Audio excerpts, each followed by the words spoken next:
Assalamualaikum warahmatullahi wabarakatuh. Perkenalkan, nama saya Afifah Fitrianesi dari jurusan Bimbingan Konseling angkatan 18. Di sini saya akan menjelaskan tentang teknologi informasi di dalam bimbingan dan konseling.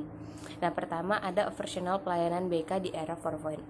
Salah satu hasil nyata pelayanan BK yang mengikuti 4.0 serta otomatis dan digitalisasi adalah dikembangkan konseling melalui dunia maya atau cyber konseling, di mana interaksi guru BK sebagai konselor dengan peserta didik sebagai klien tidak hanya dilakukan melalui hubungan tatap muka, tetapi juga dilakukan melalui hubungan serta virtual atau dunia maya.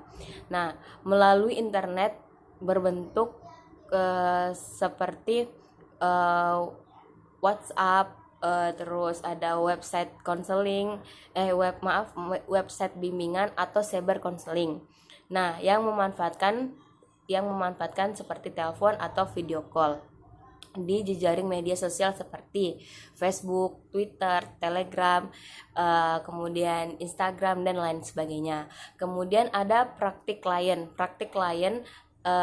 di mana praktik layanan konseling di era 4.0 yang serta otomatis dan digitalisasi ini sangat mempermudah klien untuk melakukan konseling, bisa melalui konseling dimanapun walaupun jarak antara konselor dan konseling berjauhan.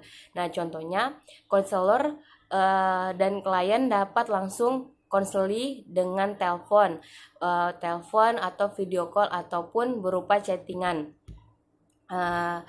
Kemudian chattingan yang dimana seperti WA atau media sosial lainnya. Praktik layanan juga lebih mudah dan menghemat waktu untuk para konseli atau konselor yang memiliki banyak aktivitas di era 4.0 ini yang akan mempermudah segalanya. Jadi, di era 4.0 sekarang akan mempermudah satu sama lain antara konselor dan klien itu sendiri. Kemudian ada analisis dan pembinaan AKURS. AKURS, apa sih itu AKURS? AKURS itu acuan, kompetensi, usaha, rasa, dan kesungguhan. Di mana guru BK dapat menganalisis klien atau siswa di era 4.0 ini dengan menggunakan DCM yang dibuat melalui Google Form. DCM ini juga dapat mempermudah klien atau siswa dalam penggunaan atau pengisian DMC karena klien atau siswa hanya memerlukan HP atau gadget saja.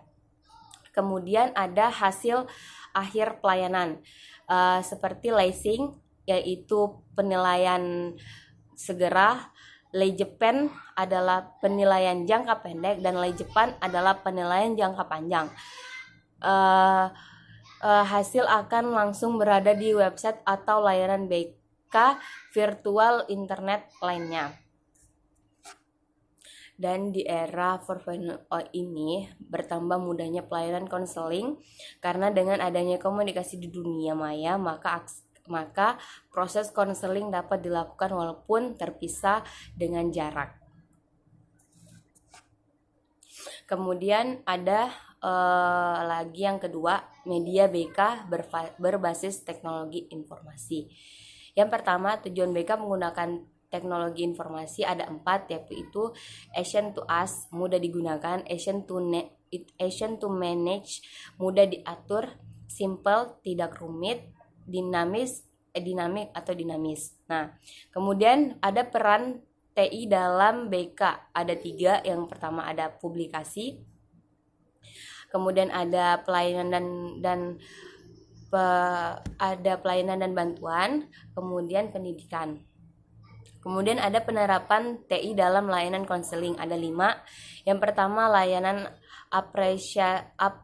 operasional, kemudian ada informasi, kemudian ada konseling, layanan evaluasi, layanan perencanaan, penempatan, dan tindak lanjut, kemudian ada konsultasi.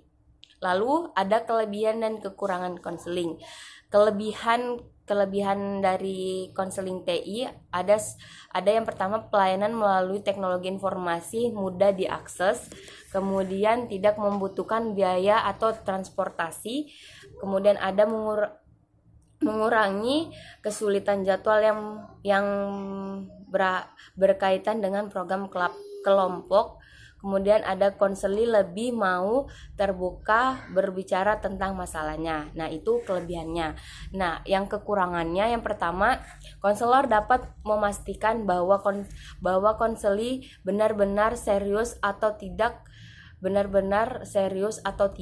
Kemudian yang kedua, ada diperlakukan perangkat khusus agar layanan konseling melalui teknologi informasi dapat dilaksanakan, dan perangkat tersebut tidak murah sehingga tidak semua dapat memanfaatkannya. Kemudian informasi yang diterima dan diberikan sangat terbatas, komunikasi satu arah sehingga dapat kemungkinan terjadi kesalahpahaman. Kemudian ada metode penggunaan TI dalam BK seperti online dan offline. Online di mana online website, blog, sosial media, chatting, email, SMS ataupun telepon. Kalau offline itu seperti Microsoft Office, Microsoft Excel, video player seperti itu.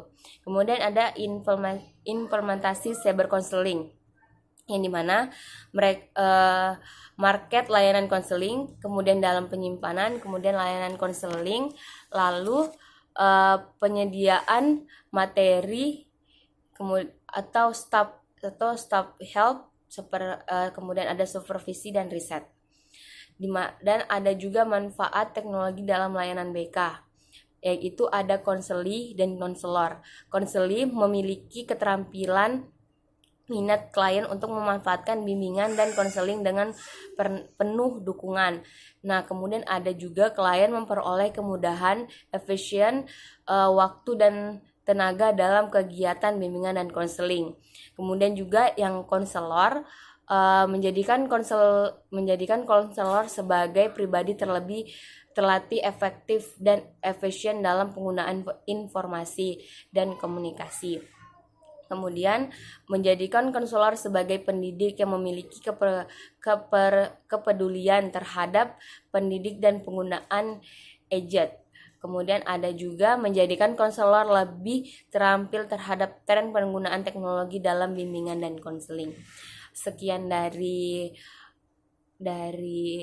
informasi yang saya jelaskan. Mohon maaf apabila ada kesalahan yang saya kurang atau bagaimana, maafkan jika ada kesalahan. Sekian dari saya. Wabillahi taufiq wal hidayah. Wassalamualaikum warahmatullahi wabarakatuh dan terima kasih.